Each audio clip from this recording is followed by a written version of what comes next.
Google isn't ignoring your service area business. It's waiting for you to give it the right signals. In the last video we looked at the signals there.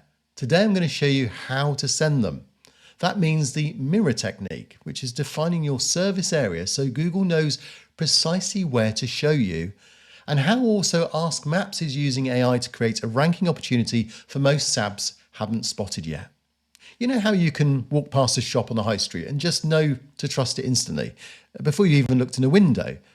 That's not an accident. That's consistency doing its job. I once did a video where I showed the McDonald's logo with the colours deliberately off shade and the font slightly wrong. The same M, same red background, but something felt uncomfortable about it. And your brain knows that something's not right, but you can't explain why that is. Google works the same way. And this is where the mirror technique comes in.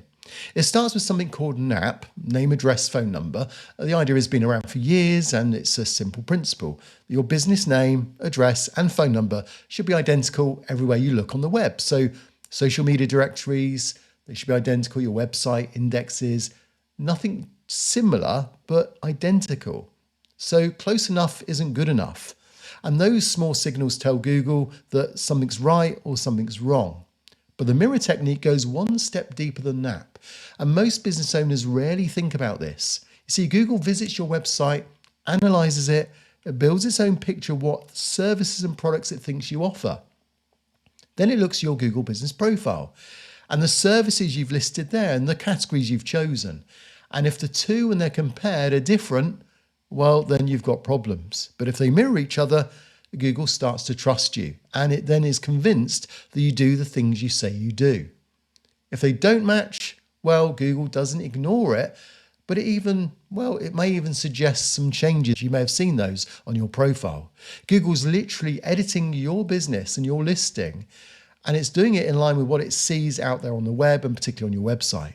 And if the gap is too vast, Google loses trust. You lose credibility, you lose rankings. In fact, you're not just going to drop in the rankings, you're going to plummet. So what's the fix? Well, it's pretty straightforward. On your website, have a service page that lists all the services you offer. And then make sure that the titles and descriptions on those pages are mirrored exactly to your profile.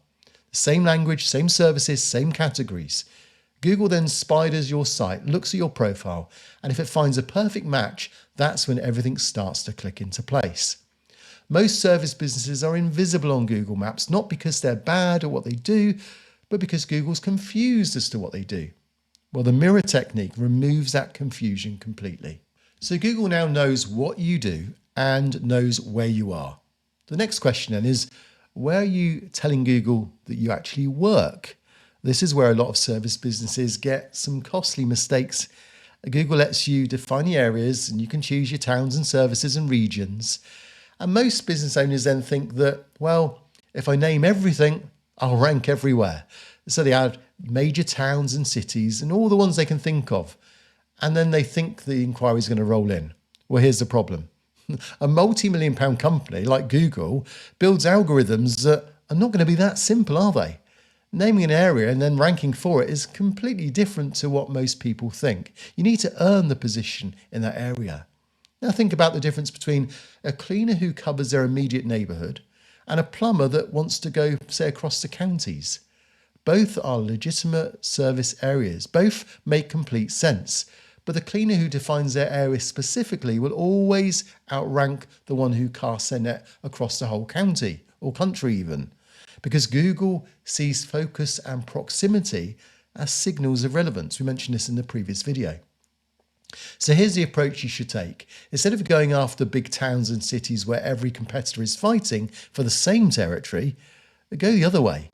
Go granular. Don't just add your nearest city, add the suburbs and the neighbourhoods and the smaller hamlets and villages that your customers actually live in and search from. Because here's what really happens in the smaller, forgotten places. Instead of targeting, say, Plumber Bournemouth, where hundreds of businesses are competing, you can target Plumber Queen's Park or Boiler Repair Cemetery Junction. The searches are smaller, but the competition is almost zero. And the businesses I speak to that do this consistently find that they rank higher over time because they give the right signals back to Google. Now, one important note for anyone watching who genuinely does travel hundreds of miles for their work, well, that's fair enough too, but that's not what Google Business Profile was built for, which is local search. So for a wider reach, organic search, well, that's just back to the good old SEO, search engine optimization. Don't use your Google Business Profile because it wasn't designed for that. So you know exactly what a good review would look like, but how do you actually get one? Well, Google won't let you write it for your customers, and most business owners make the same mistake. They wait until an invoice goes out, and then a few days later they wonder why no one ever gives them a review. Well, here's why it doesn't really work that way. Because when a customer says, "Hey, great job," they mean it there and then. But 2 days later, they're back in their own normal life. The job was a distant memory, and the last thing on their mind is to go to your Google Business Profile and write a great review for you and take photos. So don't wait. The moment someone says, "Hey, great job," that's the moment to say, "Hey, could you just put that on your phone right now? Just mention what you said, and while you're there, could you grab a photo of the work we've just done? That really helps me out." There's no script, no pressure, just a simple ask at exactly the right moment. I ran an experiment with around 50 of my members back in 2024, and I asked them to follow a clear structure for requesting reviews. 43% left a review after that. There was no chasing, they just did it because we got it at the right time, and the transformations then affected those businesses. Now, a few things to know about when it comes to how Google handles reviews. First, there's a review lag. So even if a customer posts a review, it takes around 2 days to show up. So don't panic if it doesn't appear. Second, Google decides which reviews get shown. So you've got zero control over what's shown and how consistent the reviews come out. And third, keywords. Well, certain keywords get picked up by Google. If Google starts highlighting a keyword, it could actually filter it as a button, which can give you a real benefit ranking-wise. And one final thing, every review you receive deserves a response. Don't copy and paste a thank you. Give a genuine reply. Mention the service, mention the area. It sounds like a real person wrote it, but then when people read it, they'll see that you really do care for your customers. And it's another signal that goes back to Google.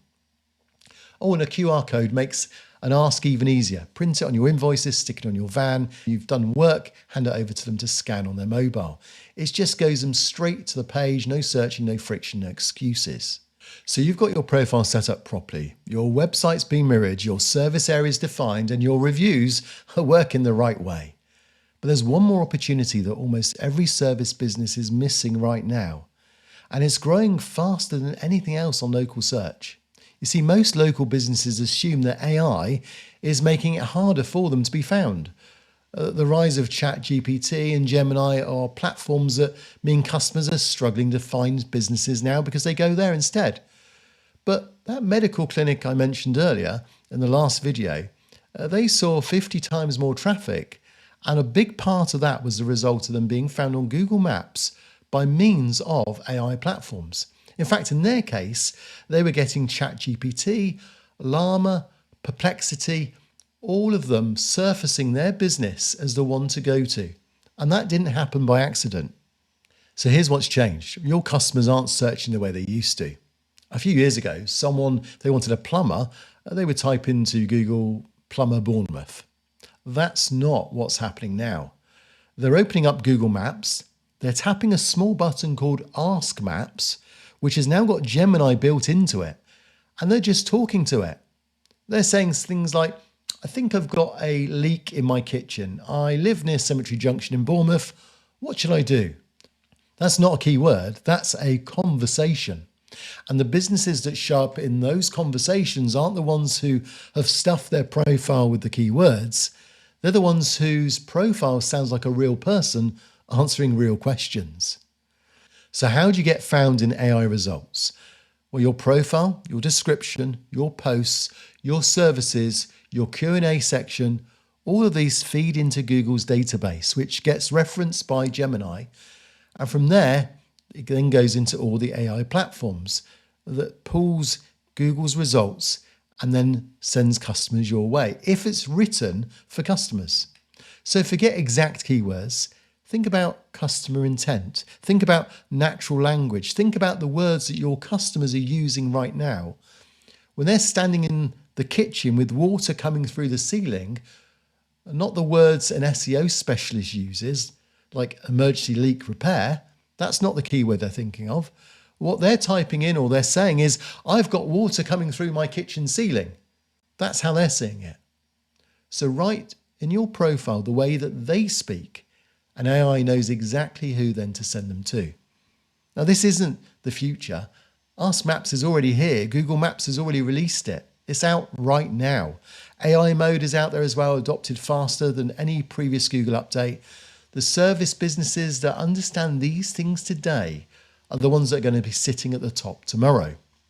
So if this has helped you and you want to get practical tips for your service business every week, then come and join me over at zanet.co.uk/grow. And if you want to go deeper on the Ask Maps opportunity that I just mentioned, then I've got a full video on exactly what's changing right now and how that can help you rank #1.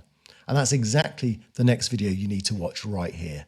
So I'll see you on that video next.